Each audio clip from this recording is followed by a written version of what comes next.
Hey guys, this is Sparkless Ultra here, and this is my new what if. What if Asta ate the Mera no, a torch for the generation? And I hope you like this video. Thanks for voting on what you want for Asta's grimoire. And I hope you like this video. In a ship that was sailing to nearby new land, the crew say, "Goldie Roger, where are you taking her?" Man that they call Goldie Roger as captain, but I'm keeping her safe from the marine. And the crew says, "Right, captain."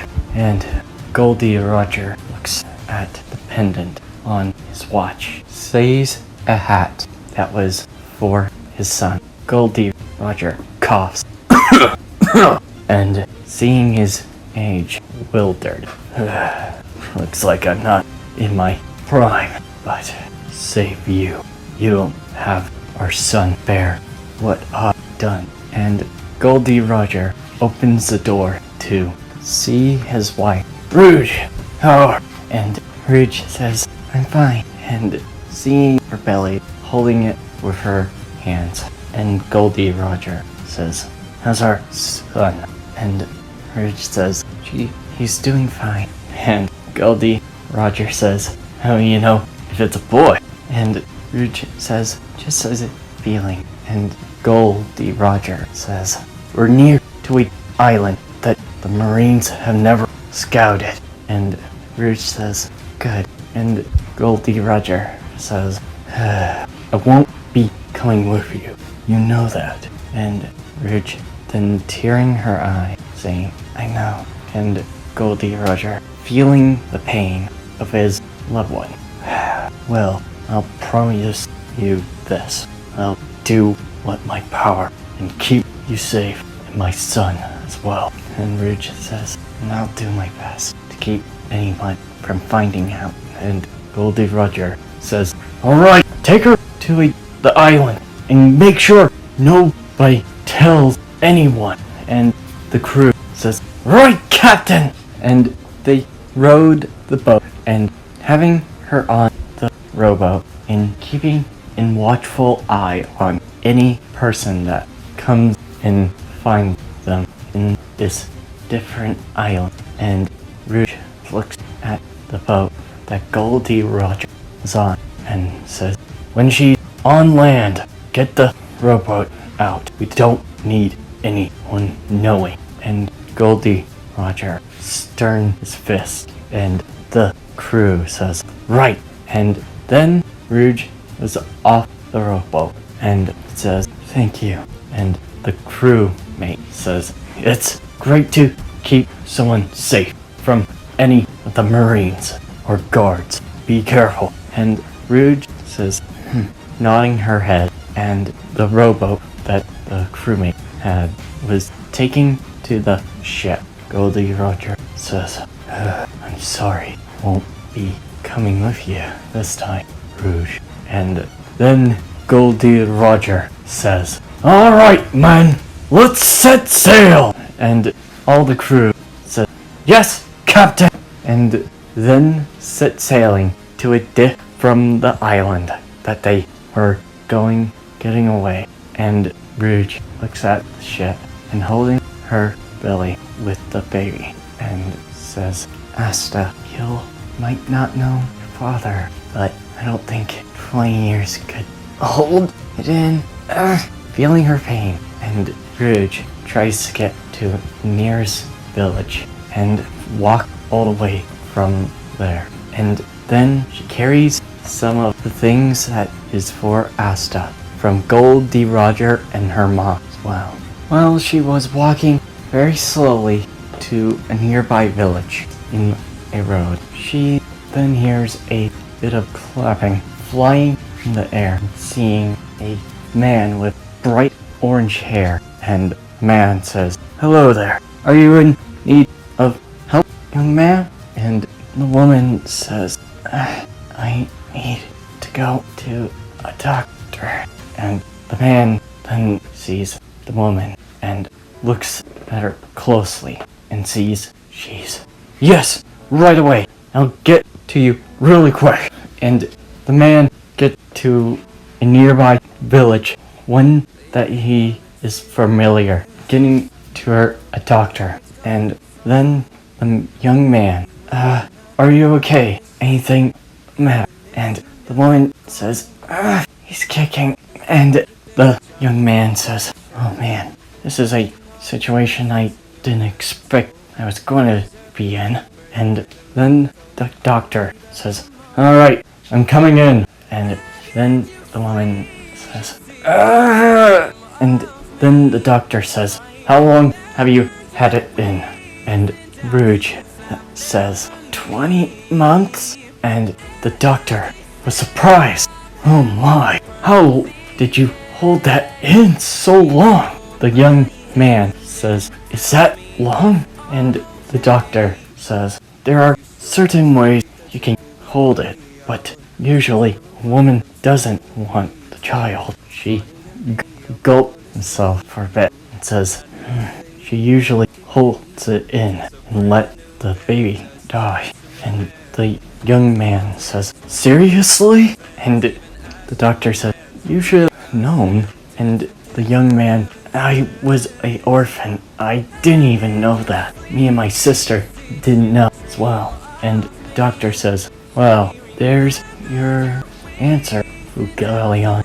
And Fugalion says, but can you get the baby safe? And the doctor says, yes, but he'll have deep reconstruction for the woman. And Rouge says, I held it in long, won't let him die. And the doctor says, alright, doctor, get the baby out of the Rouge. And the doctor says, you may look back, Fugalion. Fugalion covers his ears and prays to God that the woman and her child will be okay. And Rouge screams for loud enough. And then the doctor pulls out young baby Asta. And the doctor says, alright, here's your child. And Rouge says, thank you. And Fugalion says, where's your... And Rouge says, he disappeared. And Fugalion was shocked on hearing that. And Asta was sleeping. And Rouge holds Asta, holding him as gentle as she can. And Fugalion says, he is adorable. Rouge then says this here, and pointing the stuff that she was holding while she was holding on to Asta. And Fugalion says, huh? What is this? The stuff that his father gifted him. And Fugalion says, wait, what do you mean? And then Rouge says, take my boy to a church. And Fugalion says, what? What do you mean? Church? You don't... And Fugalion was trying to get an answer from Rouge. But Rouge said, please get to there. With a smile on her face and holding on to Asta. She teared up and Asta then cries and Fugalion says, she... And the doctor comes back and says, alright, and looks at Rouge and says, she's dead! And Fugalion says, no, cannot be. In all shock, and Rouge, when her dead hand, and she still holds Asta as much as a mother figure could do. And then the doctor says, Fugalion, you need to get little boy out of her hands. And Fugalion says, yes, and get Asta out of her hand. And then the doctor says, let me check. Checking her heart and feeling the pulse, looking at her eye, and says, she's been holding that child for a long time. I was afraid this would happen. And Fugalion says, she's... And the doctor says, yes, she passed away. And Fugalion was deep in sad to see Asta lost his mother at a young age. Bugalion then carries Asta to the church of Naren, and Bugalion. Sister Teresa! Teresa, oh, isn't it little Lego? How are you? And when she looks at him, she sees a child. And Teresa was shocked to see a child. And Teresa said, was a orphan that was lost in the battle, young Flago? And Flegolion says, no, sister. And Sister Teresa was curious on what Flegolion is thinking, and then asked him what happened. And Flegolion explained what happened. Teresa then was in shock to hear that his mother died when giving birth to him, and Teresa was sad to hear that his mother, died at a young age when he doesn't know. And Sister Teresa said, I will help him. And little Flago, or Flegolion, says, thank you, Sister Teresa, a lot. I will repay you for this kindness. And Sister Teresa says, oh, Flegolion, you don't need to repay me. It's all to help others. And Flegolion leaves, and Sister Teresa says, so your name is Asta. What a fine name. And then sees the bag and looks in and sees a hat from his father and says, really nice gift. And then sees another gift that was unusual to her. And Teresa then lifts the thing, and Teresa says, what an odd looking fruit. I guess a secret, but I won't let anyone touch it. A child fruit, so he can do anything he wants to do. And Sister Teresa takes care of Asta for 5 years, and Asta doesn't show any magic. She is willing to give him teachings on how magic works. And then Sister Teresa sees some habits that Sugu has. Whenever Sugu Asta food, he gets asleep by eating it. And Asta has a fun personality and a somewhat responsibility to it as well. He can be a bit of a stubborn, but there's also a good thing about it as well. His endure. And Sister Teresa was always happy to see how Asta is, and how he would find a way to make anybody feel like a family, no matter if it's role. And then when he turned age 6, Teresa gave him his things that was for him when he was just a baby. Asta looks at the hat and says, whoa, I haven't had a hat like this for any time. It's awesome. And Sister Teresa then also says, there's also something else, Asta. And Asta looks in the back and sees a weird shaped fruit. And Asta says, what is it? And Sister Teresa says she doesn't even know as well. Never tried it, but yours. Your father has put it in there, so.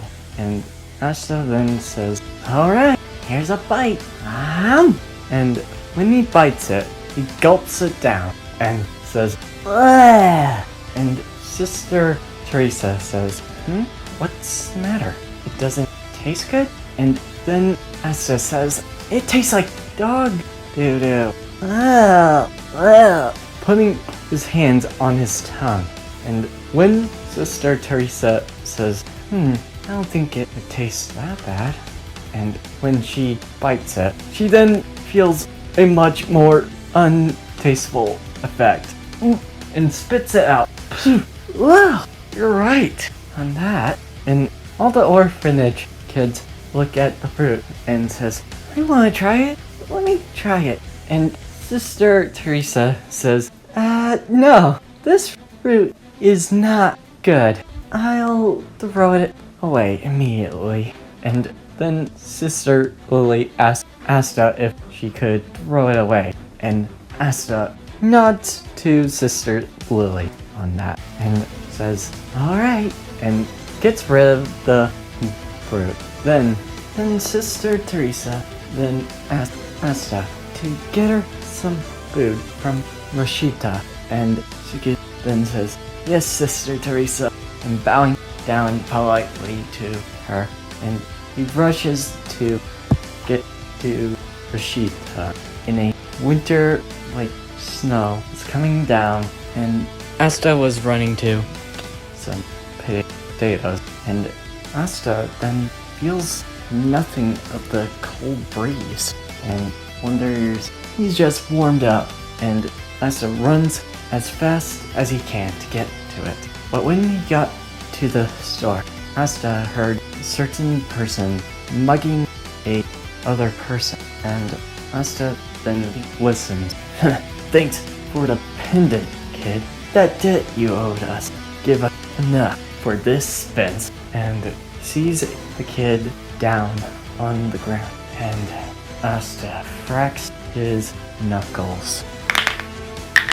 And Asta says, well, looks like there's something I can do. And giving a smile out of pure rage, and Asta rushes to the men that stole a necklace from that kid that he doesn't know. And Asta says, give it back! Punches the man in the stomach. That little runt! And the man uses his magic to take out Asta by knocking him out. But when he does that, the magic goes through Asta, and the man says, I didn't mean to. Then he looks closer and says, what the? You're made out of flames? And Asta then looks at surprise at seeing his body flames. Asta says, whoa, what the heck happened? And Asta then says, no, gotta take him out first, then worry about it. And the man says, I've never seen anything like that before, but you're going down, kid. And when he says that, he uses another magic to subdue him. But when he does that, Asta rushes to the man and then instinctively dodged. The man says, what the? Reacted casual. The man says, why don't you just not be gone? And fires more magic. And Asta sees another prediction. Huh? And dodges the other one. The other one as well. He's dodging all the magic just by casually moving different directions. But when the man shoots the magic up close, when Suki was moving, Suki then turns his body into flames, then says, I told you to give it back! And Suki hits him in the jaw, and the man says, he's not human! And then the man lets go of the necklace out of the air, and Suki then grabs it with his hand and says, that was close. Thanks for giving it back, and sorry for intruding. Asta sighed and goes back and gives the necklace back to the kid and says, hey there, is something wrong, kid? And the kid looks at Asta and says, nothing too particular. And Asta laughs. Oh man, you need to lighten up a bit, kid. I got your stuff back to you. And showing the necklace, and says, thank you. And when, gets on his height, and Asta realized, you're tall, and, says, you're small. And Asta takes offense on that. Hey, don't be calling me short. And, says, relax, thank you. And, ask his name. And Asta says this, the name's Asta, and putting out some flames on his name. And don't you forget it, And, said, I won't. And Asta goes to the store and sees it was closed. Asta then realized, no, I need those potatoes, or Sister Teresa would getting a hit from a head by a flame hammer. And Asta worries, and then the store man says, you're one of Sister Teresa's orphans, aren't you? And Asta says, and the man said, alright, I can help you on some of it. And getting the right payment and giving Asta the right amount of potatoes, going to the church where Sister Teresa is. And Asta said, Sister Teresa, my magic is here. And Sister Teresa said, well, what is it? And you're late. Yeah, about that. And Sister Teresa listens to Asta's story and hits him with a fiery hammer. Go! And Sister Teresa berates him on that, but also says it was a good thing that you did it as well, of a kindness. And then she noted about Asta's power, magic. I don't sense it, but it also is weird. I never come across this. And Asta licked his hand. Look, I can fire. Sister Teresa said, can you not play around with it? And Asta said, but didn't Lego and Marilona the music magic? And Sister Teresa says, yes, this is a unique magic that I never experienced. And Asta says, okay, and puts out his flame. And Sister Teresa says, interesting, your body can function on a heat like a firewood, but with no fire. And Asta says, awesome! And Sister Teresa says, but also very dangerous. And Asta says, don't worry, if you're training, I can do it. And Sister Teresa looks at Asta. You're surprisingly tenacious, I gotta give you that. Then when time came, Asta was 15 and met with a cheery Maria, and Marie was considering Asta as a other big brother to her, and Asta was casual and cool as his original self, but with a slight defect on his sleeping problem whenever he eats. Then Asta says, I gotta go, gotta get a grimoire. And Sister Teresa says, alright, good luck, Asta. And Marie says, you can do it, Asta. I know you can. You have one of the best magic there is. And Asta says, oh, thanks, Marie. Asta then looks around, watching out the sister lover, and then goes to get his grimoire. And when he gets to the Grimoire Academy, he then waits and sees what grimoire he gets. But everyone got a grimoire except for him. But Asta says, maybe my grimoire isn't that specific, but I don't care. I love that I can visually control fire around my body. That's what he was thinking.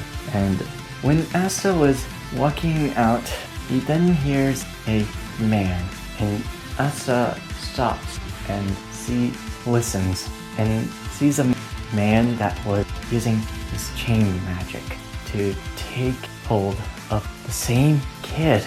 And Asta says, Yuno says, Asta, you're here? And the man says, oh, it's the no grimoire one. And Asta sees Yuno's grimoire and puts his fist up and says, what are you doing to his grimoire? And puts a finger gun and points it at the man with the chain magic. And the man says, huh? What are you doing? Are you playing a little game with me, young man? Oh, you are so pathetic. And when he says that, he hears a firing sound, and fire comes around his side, and the man feels a little burnt hair. Huh? Fired some fire magic out of his fingers? And Asta says, "Give it back, or you're gonna taste my finger guns." And the man says, "Like heck," and uses his chains to entangle Asta. But Asta dodges all of the chain with his flame body. And the man says, "I heard of these magic before, but I never experienced one. It's really annoying the hell out of me with this flame body crap." When Asta tries to dodge every chain, but one chain was on it. What? And the man says, "Now I'll absorb." And when he says that, huh? No magic. Doesn't even have any mana. And it's thinking to himself, "You're afraid." Throwing him into the wall. And Asta feeling blood out of his mouth. Huh? What the? Asta shakes his hand and seeing blood. And the man says, "How interesting. You've never been damaged before. Seems like you're used to your flame body, and you never felt any damage. What a pathetic fool. Now die, peasant." And when he does that, Asta's flames turn to black, and all of the flames around his body destroy the chains that were coming at him. And the man says, "What the? How? His flames didn't have any effect on them. How?" And when he thought of that, Asta sees a grimoire coming down, and it was a dark, rusted, grimoire with a 5-leaf clover, and it was called Anti-Magic. And Asta says, "Huh? I got anti-magic? Well, I can't be worried about it and curious on it. I gotta take you out." And Asta then feels his heart pounding faster and says, "Alright." His flames were blackened with a fury of excitement, and the devil claw comes to Asta's heart and mends his soul. And the devil grimoire smirks and sees the two souls of the devils, the devil fruit, Mera Mera Nomi, and the devil grimoire, and combining together into one thing, anti-fire magic, Mera Mera Nomi. And Asta then uses his flames to conjure up a lance like fire, and then throws them at a great distance. And the chain user dodges the flames and felt the anti-magic around. I had to take a guess. If I get hit by one of them, I'll be damaged for sure. Gotta make sure. And when he was thinking about that, Asta's flames were wrapping around his fist and says, "Anti-fire fist!" And Asta hits him with enough force, burning his chest and hitting him across the wall and burning the wall through it, not taking him out. And Asta takes a deep breath. Well, this is a upgrade, and sees Yuna's grimoire and grabs it and says, "I believe this is yours, Yuna."